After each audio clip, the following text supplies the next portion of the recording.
Bonjour à toutes et à tous, bienvenue pour ce match amical que je vais avoir le plaisir de commenter en compagnie de Franck Sauzet.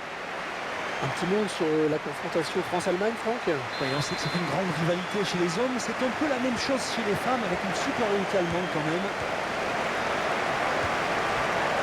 On va découvrir la position de l'équipe d'Allemagne. L'entraîneur a choisi de densifier son milieu de terrain en alignant un 4-5-1. Et voici la composition, les 11 Françaises qui vont débuter la rencontre. Schéma classique pour cette équipe avec un 4-4-2. Ballon pas trop compliqué à reprendre finalement. Les indécibles. Gaëtan Tiné. Camille Abili. L'attaque qui est finalement enrayée par la défense. Les indécibles.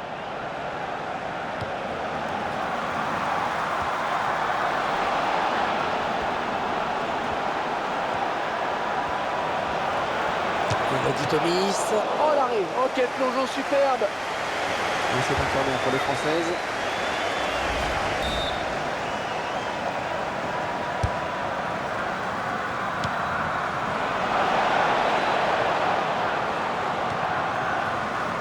Oui, bien intercepté.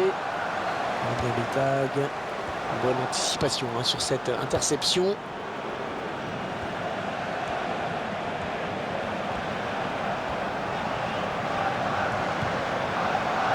Leur boulot. Un ballon perdu. Un des tags.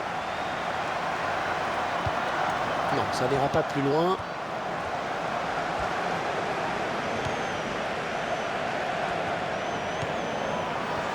Jessica Ouaradomo.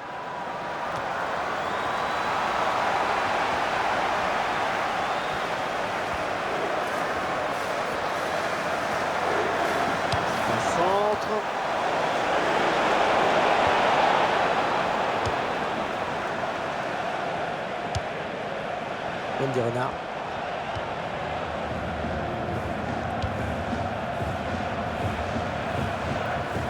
Et le centre.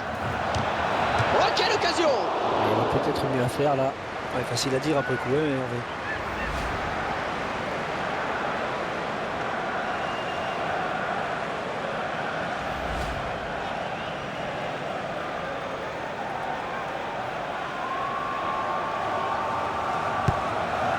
Oh, ça peut coûter cher, ça, attention. Elle part en contre. Gaëtan Tiné, elle ne trompera pas la gardienne. Elle touche pour l'équipe de France.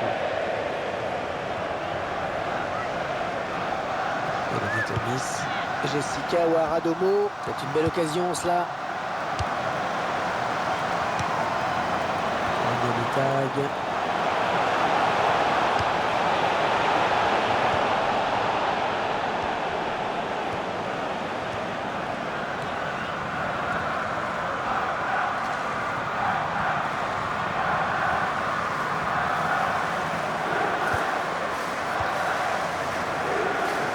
Continue.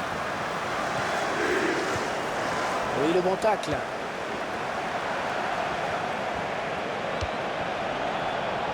Eugénie Le Sommer. Ouais, de la tête, c'est superbe.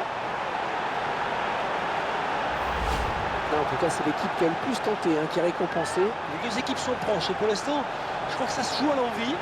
Et très bonne appréciation de la trajectoire sur cette tête qui était imparable. On revoit ce but sous un autre angle.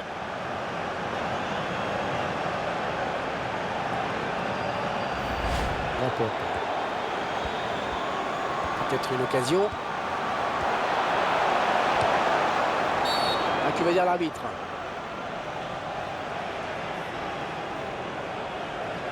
Ouais, l'arbitre qui sort le jaune.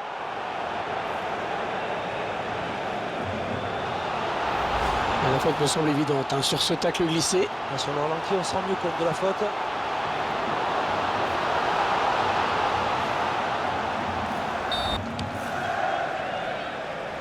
Leur boulot. Quelqu'un pour reprendre ce centre. Une bonne lecture du jeu sur ce centre. Oh, un tacle parfait qui va faire plaisir aux puristes. Amandine Henry. Intervention de la gardienne.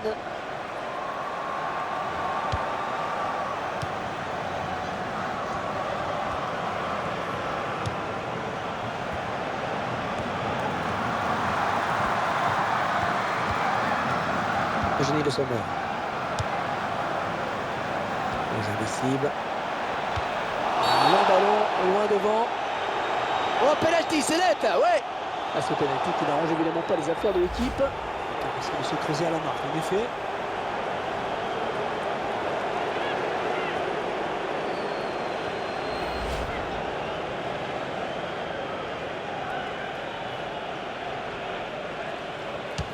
Et penalty qui est transformé.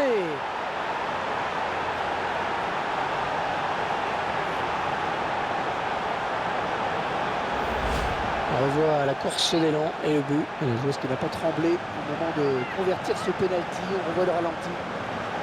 Le réalisateur qui nous montre le but sous un autre angle.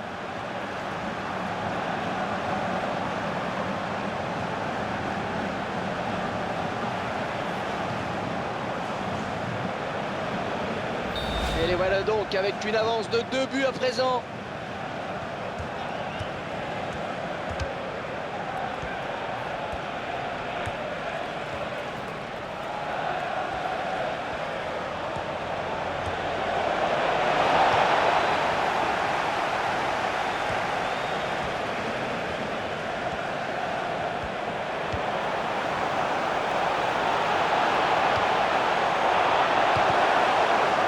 Un centre un petit peu raté finalement. La gardienne tranquille. Peut-être qu'il a manqué de conviction, peut-être.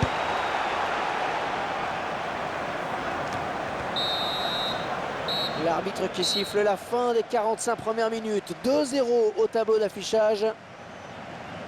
Un but qui fait mal, hein, Franck. Oh ouais, juste avant la mi-temps, 2 buts de retard devant son public. Ça fait mal.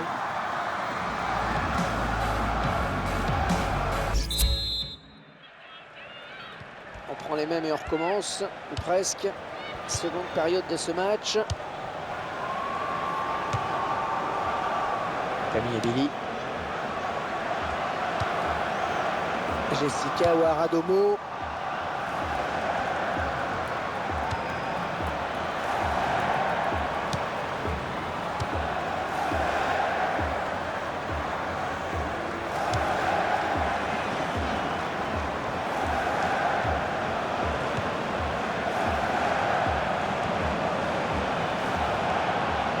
C'est Bonnie Oder. Un tir complètement raté qui passe très très loin du cadre.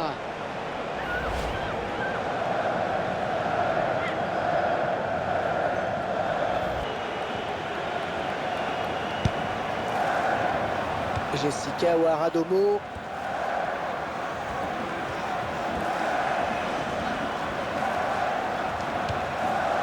Et le ballon sur l'aile maintenant. La défense qui récupère. Camille et Billy.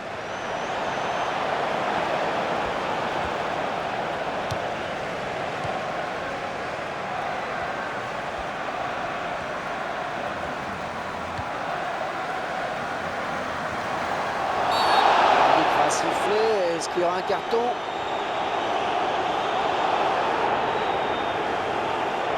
C'est évidemment dommage, hein, cette expulsion. L'équipe se fragilise un peu. Oui, sera-t-elle capable de conserver son avance après ce carton rouge? On revoit cette intervention défensive irrégulière. On revoit ce tacle glissé. Peut-être pas très bien maîtrisé.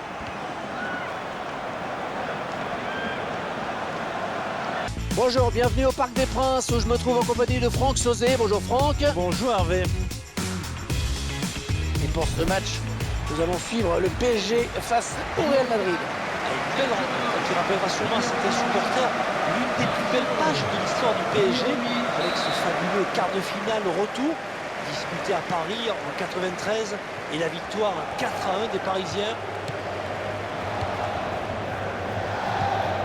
Le 11 de départ du Paris Saint-Germain. L'entraîneur qui a opté pour un 4-3-3 dans cette rencontre. Vous voyez apparaître la composition du Real Madrid. L'entraîneur a choisi de densifier son milieu de terrain en alignant un 4-5-1. Zlatan qui prend sa chance et le gardien qui remporte son duel. Et le PSG qui obtient un corner.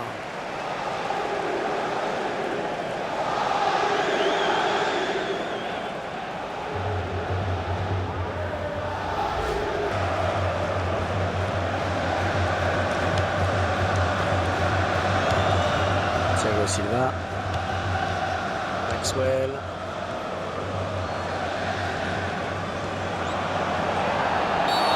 L'Oréal sanctionné par l'arbitre.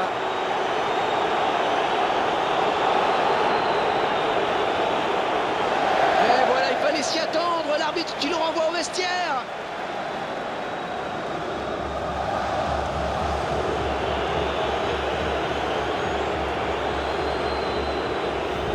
On voit cette intervention défensive irrégulière. Sur le ralenti, on se rend mieux compte de la faute.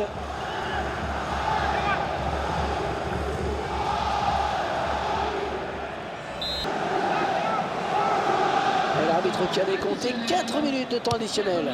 Il est à la récupération au milieu de terrain.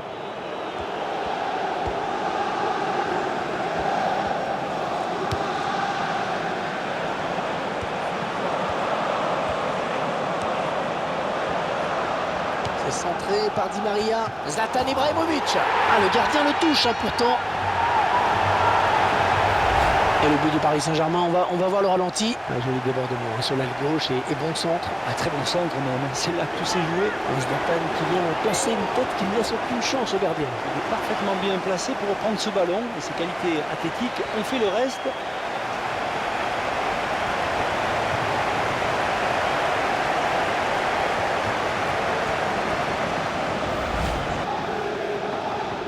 Rodriguez.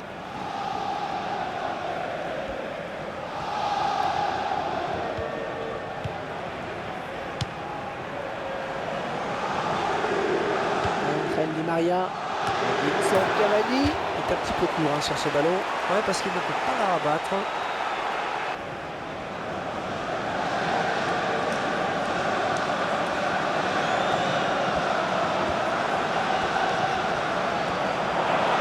Zlatan Ibrahimovic, le joueur qui appuie là où ça fait mal. Déjà bien en supériorité numérique, c'est un avantage important, rappelons-le. Ouais, c'est son deuxième but. C'est son deuxième but. Il va peut-être en marquer un troisième, pourquoi pas. Et oui, le grand Ibrahimovic qui place une formidable accélération et qui laisse les défenseurs impuissants, sans réaction. Et ce but, cette fois-ci avec une autre caméra. C'est le gardien qui a le dernier mot sur ce ballon. Oui, bonne sortie.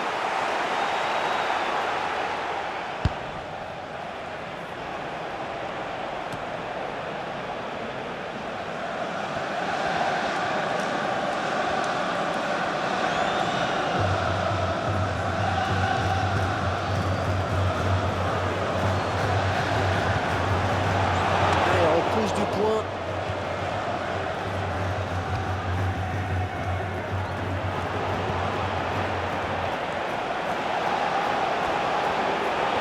C'est Argentier. En supériorité numérique, c'est tout de suite plus facile. Les décalages se font plus facilement et l'adversaire s'épuise un peu plus à courir après le ballon.